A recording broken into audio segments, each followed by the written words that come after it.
Magandang araw mga kulay, welcome back sa akin channel. Greggy Farmer nga po pala ito. Bali update na naman tayo dito sa mga kulay sa ating talong, correct step 1. Pasensya na po kung medyo natagalan na yung pag-update natin dito. Ito na siya mga kagulay, na Y pruning siya. Ayan. Hindi ko na pinakita sa inyo kasi halos paulit-ulit lang naman yung vlog ko mga kagulay, pero i-update ko na lang kayo. Ayan siya mga kagulay. Ayan. Mapapansin nyo wala na siyang dahon talaga dito. Totaling nung mga nakaraan yung ginagawa ko dati, niiwan ko pa yung dahon, yung sanga lang kinukuha ko. Ngayon ang ginawa ko naman ngayon, panibago. Sa iba hindi panibago, pero sa akin panibago mga kagulay. Gawa kasi ng dati ang dahilan ko mga kagulay, yung mga sanga dito ay mga dahon, iniiwan ko yung sanga lang ang inano ko kasi para tulong pa niya, matutulong pa yung mga nutrients na ano niya, tulong pa lang. Pero yung napag-isip-isip ko kasi nung nakaraan, hindi naman kasi ako nagtatanggal noon ng unang bulaklak. May mga nakapagsabi, may mga napanood ako na doon din naman kasi ipupunta noon kung ano man yung iiwan ko dito, kasi wala nang sanga nga yung dahon na inano dito, doon lang magpupunta yun sa ano. Ngayon nagtanggal naman ako ng unang bulaklak na, kaya tinanggal ko na rin yung mga dahon. Kaya kung mapapansin nyo mga kagulay, wala na talaga siyang dahon, totaling walang dahon at sanga. Pero ang ginawa ko pa rin mga kagulay, sanga muna kong tinanggal, pinag-focus ko muna siya dito. Nung lumaki na siya, tinanggal ko na rin yung unang bulaklak o bunga niya, kasi yun nga yung paliwanag ko naman mga kagulay, na wala naman siyang susuporta na unang bulaklak dito, unang bunga. Kaya tinanggal ko na ngayon lahat. Kaya kung mapapansin nyo ay wala na talaga siya dyan. Yan. Ito hindi pa na tatanggalan yung iba. Yan, oh. Yan. Ganyan lang dati yung ginagawa ko ng pag-Y pruning. Hindi ko pa tinatanggal. Hinihintay ko na makadalawang harvest ako bago tatanggalin yan. Pero yun nga, napag-isip-isip ko kasi pinasok ako ng white flies ngayon mga kagulay. Pinasok tayo ng white flies. Alam mo naman ng white flies, magtatago yan sa ilalim ng dahon. Syempre kapag ganito pa yan mga kagulay, kapag hindi ko tinanggal yan, pag mag-i-spray, syempre meron tayong hindi matatamaan. Saan ba naman nagtatago yung mga white flies o kung ano man insekto sa ilalim ng dahon, di ba? Kaya napag-desisyonan ko na rin, total wala na siyang palalaki na unang bunga dito. Yan, pinagbunga niya yung unang bunga o kaya bulaklak. Kaya tinatanggal ko na rin ngayon mga gulay. Hindi ko na hinihintay na makadalawang harvest pa ako mga gulay, para mas mabilis nga puksain yung white flies. Ang white flies pa naman 2 to 3 days. Talagang ang bilis magparami mga kagulay. Tsaka dito mapapansin nyo, dito walang ganong damo. Kasi ito yung mga 2 linggo, 3 linggo na nakalipas na nag-spray ako, tapos inabutan ako ng ulan. Kaya dito makikita nyo, ngayon lang naman ulit gumanda-ganda yung panahon dito sa area ko. Ayan, madamo dyan mga gulay, yan yung mga natirang hindi na sprayan nung nakaraan. Kaya dito kung makapapansin nyo naman, walang damo yan. Yan, may mga damo kayo makakita pero hindi yung kasi na-sprayan to. Hanggang dito putol nga to mga kagulay. Ayan, tignan nyo, madamo na dyan, oh. Hanggang dyan lang yung na-sprayan, sa yung nandun sa pababa hanggang dito lang. Tapos yung pataas hindi yan na mga kagulay, kasi alauna na yata nun biglang binuhos ng ulan. Buti nga tumalab pa yung spray ko kasi nilagyan ko ng ng crudo. Sa magtatanong kung anong gamit ko na hindi basta ngayon yung gamit ko mga kulay, yung Maximus.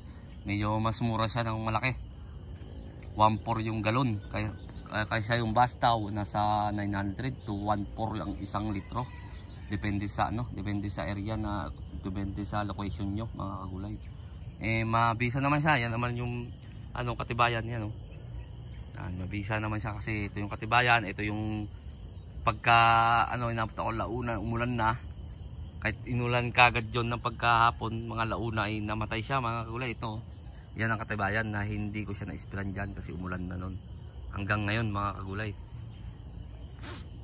hanggang ngayon medyo nga gumanda-ganda lang. Yan, iwa-Y pruning pa namin yan. Naka-Y pruning na yan mga kagulay, pero pinapatanggal ko na sa asawa ko yung mga ganito. Ulting tips lang mga kagulay, kapag magpo-pruning kayo, kailangan ay yun nga yung lagi kong sinasabi, kahit lagi kong inuulit, pag magpo-pruning kayo mga kagulay, lalo kapag alam nyo hindi nyo matatapos lahat, ay kailangan may pandala kayo ng pang-spray, yung maliit lang, yung pinipindot-pindot mga gulay. Gawa nga ng kapag nagtanggal kayo ng sanga o ano man, siyempre masusugatan, dun kasi papasok yung mga bakterya mga kagulay.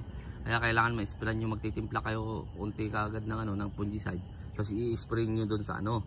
Pero kung matatapos nyo naman na maghapon mga kagulay, ay pwede naman yun na hindi nyo i-sprayan kaagad.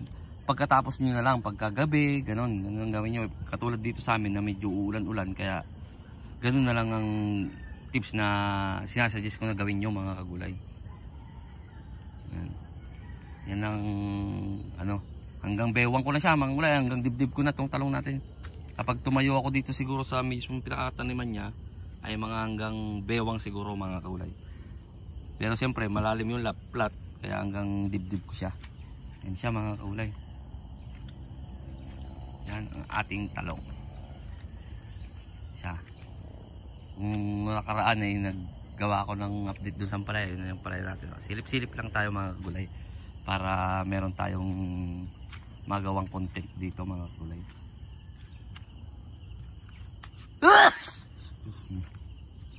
So ayun mga kagulay. Ayun, hindi ko pa rin naman tatanggi na nadadali ako ng mga ganito mga kagulay. Napunggus siya mga kagulay. Gawa nga ng dire-diretso kasing ulan dito, kaya meron talagang hindi maiwasan na madali ng ganyan. Yan. Yan. Pero tatanggalin din natin yan mga kagulay para hindi na siya rumami. Yan. May naiwan nga dito, yung lagi ko sinasabi kapag magpo-pruning huwag mag-iwan. Meron naiwan yung asawa ko dito, hindi niya nahakot. Pero dito lang naman banda mga kagulay, kasi yun dyan wala na kayo makikitang naiwan dyan. Yan, malinis na. Tapos dito wala na kayong makikitang naiwan, nakalinis na. Kasi talagang sinasanay ko rin yung asawa ko na sinasabi ko na wag ka mag-iwan dyan kapag may tatanggalin ka dyan. Ayun yung asawa ko, kahit nasabihin natin alas 5:30 pa lang ay nandun na. Katuwang ko dito sa sa pag-aalaga ko ng pag-aalaga ko dito sa mga tanim. Yung isang kasama naman natin nandun siya sa may ampalaya, sa ampalaya siya nakatoka. Ako naman doon ako talaga nakatoka sa dito sa lahat, kasi spray akin.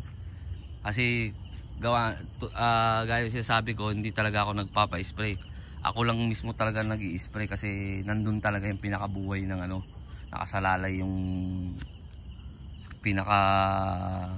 kung anong ibibigay na bunga nung gulay na tanim nyo. Nandun naman lahat sa pag-aalaga, pero siyempre ayaw kong ipatao yung ganun, kasi para kung ano man mangyari dito sa tanim ko, wala akong sisisihin kundi ako mga kagulay, kundi sa sarili ko lang. Kung di siya makapamuha ng madami, wala akong sisisihin kundi sarili ko mga gulay.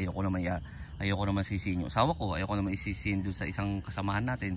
Kumbaga hands on talaga ako dito sa ginagawa natin mga kagulay. Doon sa mga pag-abono, siyempre tulong-tulong kami, pero sa spray ako lang talaga mag-isa. Doon sa sili, power spray naman yung ginagamit natin mga kagulay, kaya okay lang, madali lang. Tapos naka-wire pruning pa tayo, kaya mabilis lang mag-spray. Mga 2 oras siguro, mga ganun, matagal na. Mga 1 oras, ganun siguro mga kagulay, kahit ako lang mag-isa. Kahit wala nang helper mga kagulay, kasi may ganito. Kaya kahit di ako nag-helper mga kagulay, sasabihin ng iba hindi ka nag-helper, grabe naman yan, may mga kasamahan ka naman. Kaya hindi na ako nag-helper mga kagulay, kasi may balag na ako, may kawayan. Kapag liliko ako, sasabit lang dito.